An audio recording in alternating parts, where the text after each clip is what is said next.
physicians, the North American Association of Physicians, the president of this association came up for their annual meeting, which is on 1st January,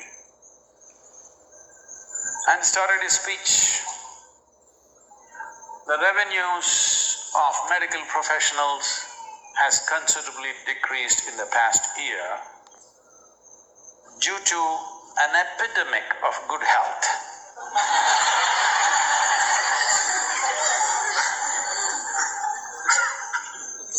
Right now, I'm going to curse you.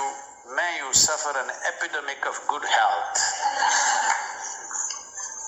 No, this is a curse, because now you will have no excuse for your misery.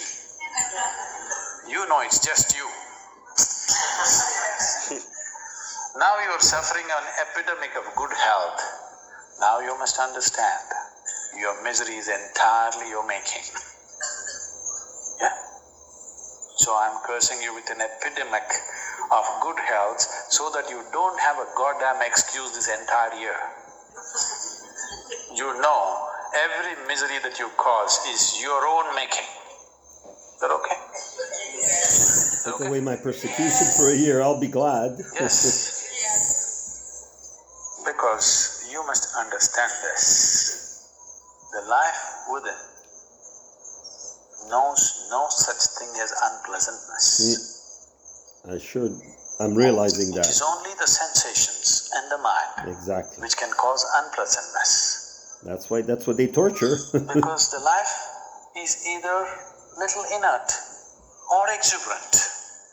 It does not know how to be unpleasant. Unpleasantness can be of the sensory body, or unpleasantness is normally of the mind.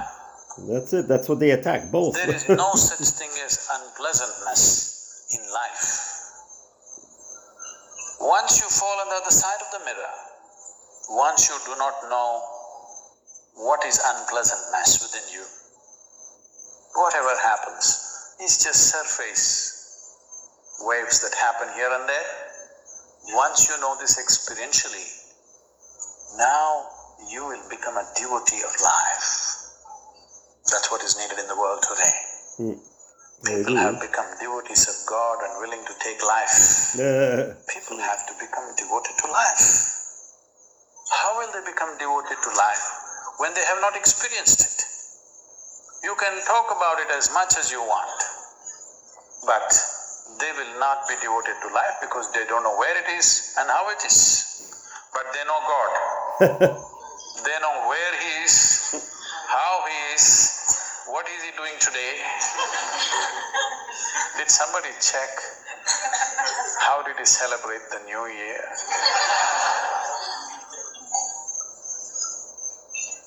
So, because of this, too many things have happened in the world. So I want you to start this world. Now, you're not listening. I said I want you to start this world because I want you to understand there is no world anywhere else. The world that you remember in your memory is not the world. The world is now. You can start this world. Every moment you have to start the world. If you have to start the world, you have to… See, if you want to experience the world, you must get out of the cinema theater, isn't it? You're sitting in the cinema theater, let's say it so happened. You went and sat in the cinema theater, anyway there's lots of food and drink there, and of course there is a toilet. So you just sat there for 3 months. We will reverse the thing. Instead of doing 3 months eyes closed, you sat there 3 months watching cinema after cinema, cinema after cinema, cinema after cinema, all 3D IMAX.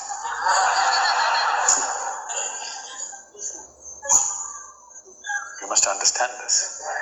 The word is IMAX. You understand? You are the one who is maxing it out. So you sat there for 3 months. Suddenly you come out into the world, it looks unreal. All these people look too puny and useless. Yes or no? Those Cinema, women and men, wow, how they were. Look at this. Reality will be no good. Yes or no? 3 months you continuously watch cinema, suddenly everything else seems to have paled. This is what is happening to you. What you are seeing in the mirror of your mind is nothing but a cinema. It's a play of images that you have gathered. Endlessly it plays. That it looks like the other side is not life, only this side is life. It is like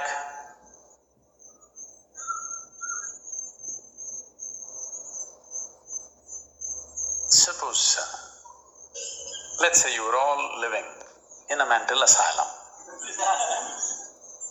No, it's not necessarily hypothetical, okay? But let us say you are all living in a mental asylum. Different states of insanity.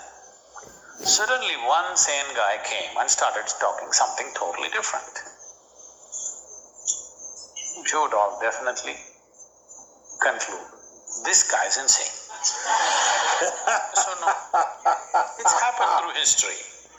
Why a Manjur was stoned to death?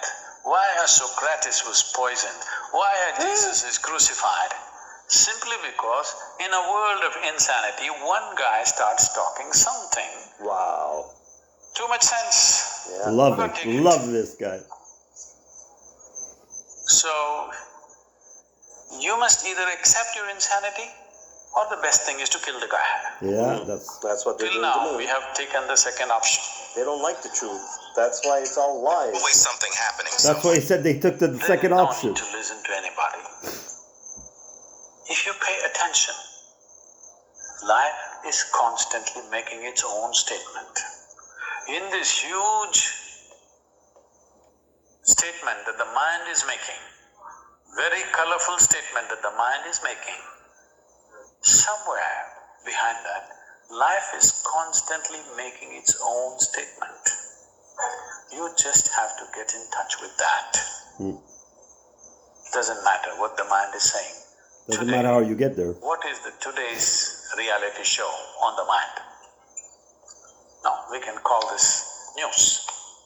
Because today in India, news happens like reality show. So you can call it whatever you want, but the television is on. Most homes have become like this. You know. And because the television is on, your child is playing, not important. Your wife is seeking your attention, not important. Something else happening, not important. What's happening on the television screen is more real than the real, isn't it? I'm telling you, on another level, it's the same with the mind. What's happening on the screen of your mind seems to be more real than the real. But you can watch a television, you can dream, you can hallucinate, you can do whatever nonsense you want, only because you're alive. If you do not know this aliveness, what it means in terms of experience, what this aliveness is, if you do not know this, I am here right now, not as words, not as a sentence, okay, I am here, not that kind. Simply, just right now, I'm here, okay, I'm hearing things, I'm seeing things, that's not the point. I'm here right now. This is the most important thing. If you're here right now, if you capture one moment, you capture eternity. If you capture one moment, you capture the entire cosmos.